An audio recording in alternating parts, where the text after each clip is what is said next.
अस्सलाम वालेकुम।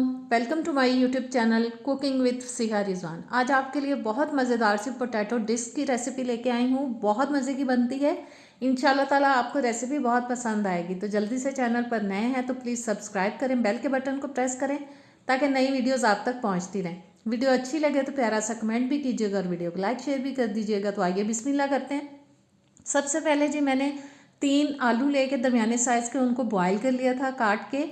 अब मैं उनको कर रही हूँ मैश। हमें अच्छी तरह से इनको मैश कर लेना है। कोशिश करें कि गुठलियाँ जो मोटी मोटी सी हैं वो ख़त्म हो जाएं और अच्छे से इनको हमने मैश कर लेना है। मैश करने के बाद मैशर को अब रख देंगे जी हम साइड पे और इसमें अब हम डालेंगे मसाले।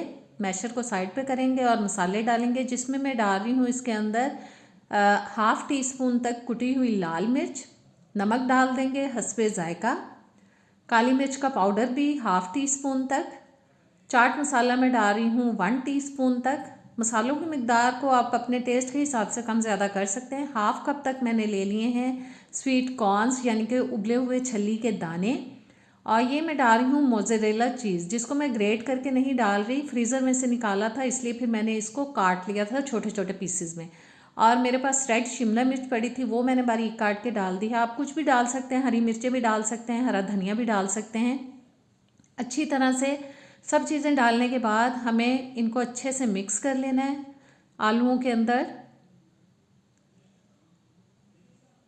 और जी तमाम चीज़ें तकरीबन मिक्स हो चुकी हैं। आलूओं को हम रख देंगे अभी साइड पे। अब मैंने ब्रेड ले ली है। ब्रेड के मैंने अभी 4 स्लाइसेस ही लिए हैं। इस तरह से ब्रेड को पकड़ेंगे एक स्लाइस को और कोई भी कटर लेके इसको हम गोल शेप में काट लेंगे। आपके पास कटर ना हो तो किसी भी बॉटल का बड़ा ढक्कन लेके आप इसको काट सकते हैं। सारे पीसेस को मैं इसी तरह से काट के रख लूँगी पहले साइड पे। और जो एजेस हम उतार रहे हैं इनके आप ब्रेड क्रम्स भी बना सकते हैं। अब इस तरह से एक स्लाइस पकड़ेंगे और जो फिलिंग हमने रेडी की है इसको हम लगा देंगे जी ब्रेड स्लाइस के ऊपर। बस अच्छी तरह से हमें इसको दबा के लगा देना है ताकि ये अच्छे से चिपक जाए स्लाइस के साथ। इस तरह से प्रेस करते हुए दबाते हुए हमें फिलिंग को लगा देना है। कम ज़्यादा आप अपनी पसंद के हिसाब से लगाएं और मैं नॉर्मल सी मिकदार में लगा रही हूँ। साइडों से इसको हम सेट कर लेंगे, थोड़ा जो निकली हुई है वो अंदर की तरफ सेट हो जाए। इसी तरह से हम चारों स्लाइसिस को पहले फिलिंग लगा के रेडी कर लेंगे। अब मैंने दूसरा स्लाइस पकड़ लिया। बारी बारी सबको इसी तरह से हम तैयार करेंगे फिलिंग लगा के। और जी चारों स्लाइसिस हो चुके हैं तैयार।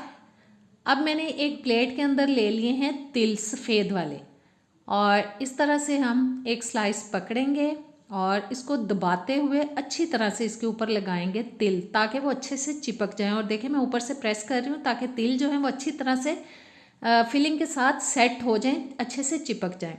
सारे पीसेस पे हमें इसी तरह प्रेस करते हुए अच्छी तरह से तिल लगा लेने हैं। बहुत आसान रेसिपी है लेकिन खाने में बहुत मज़े की लगती है। एज अ स्नैक आप इसको बना के खा सकते हैं। घर में मेहमान आए उनके सामने बना के रख सकते हैं, क्योंकि बहुत जल्द बनने वाली रेसिपी है लेकिन खाने में बहुत टेस्टी लगती। तवा मैंने रखा था चूल्हे पे, उसके ऊपर मैंने बटर डाल दिया है थोड़ा सा, वो मेल्ट हो चुका है। इसको थोड़ा फैला देंगे हम सारे तवे पे ताकि सारे तवे पे अच्छे से बटर लग जाए। आप ऑयल भी लगा सकते हैं लेकिन मैं बटर का इस्तेमाल कर रही हूँ। और इस तरह से हमें सारे स्लाइसिस को, सारी डिश को ऊपर रख देना है इसके और तकरीबन 1.5 से 2 मिनट के लिए हम मीडियम टू लो फ्लेम पे इसको सेकेंगे ताकि जो तिल हैं उनके अंदर हल्का ब्राउन सा कलर आ जाए, क्योंकि वो बहुत टेस्टी लगते हैं खाने में। थोड़ा मैं प्रेस कर रही हूँ ताकि अच्छी तरह से जो हमने इसके अंदर चीज़ डाला है वो भी मेल्ट हो जाए, अच्छे से पक जाए। और 1.5-2 मिनट पका लेने के बाद ये देखें कितना प्यारा कलर आ चुका है। और इस डिश के ऊपर, इस स्लाइस के ऊपर नहीं आया है अभी कलर। इसको मैं दोबारा से ऊपर से सेकूंगी एक दफ़ा और नीचे से भी मैंने 1.5-2 मिनट के लिए इसको पका लिया है। 2 डिस्क्स हमारी हो चुकी हैं रेडी। इनको निकाल लेते हैं और ये जो 2 वाली हैं इनको मैं इस साइड पे करके फिर से दोबारा सेक लूँगी ताकि ऊपर वाली साइड पे भी अच्छा प्यारा सा कलर आ जाए। और मज़ीद थोड़ी देर के लिए मैं इसको सेक लूँगी। और जी हमारी ज़बरदस्त पोटैटो डिस्क्स हो चुकी हैं तैयार। देखें दिखने में कितनी ज़बरदस्त लग रही हैं, खाने में बहुत टेस्टी लगती हैं। मेरे बच्चों को बहुत पसंद आई थी, सब ने बहुत शौक से खाई थी। और ये देखें पास से। अब हम इसको टेस्ट करेंगे, उसके लिए मैं काट रही हूँ क्योंकि मैंने सॉस लिया है साथ, चिली गार्लिक सॉस, कोई भी सॉस ले सकते हैं आप, केचप ले सकते हैं। मैंने काट लिया ताकि इजीली मैं इसको सॉस लगा सकूं। और मैं टेस्ट करके बताती हूँ कि ये रेसिपी कैसी बनी है। वाओ बहुत ज़बरदस्त है, ज़रूर ट्राई कीजिएगा, मुझे कमेंट्स में ज़रूर बताइएगा। इंशाल्लाह ताला मुझे पूरी उम्मीद है आपको पसंद आएगी। नेक्स्ट वीडियो तक दें मुझे इजाज़त। अल्लाह हाफिज़।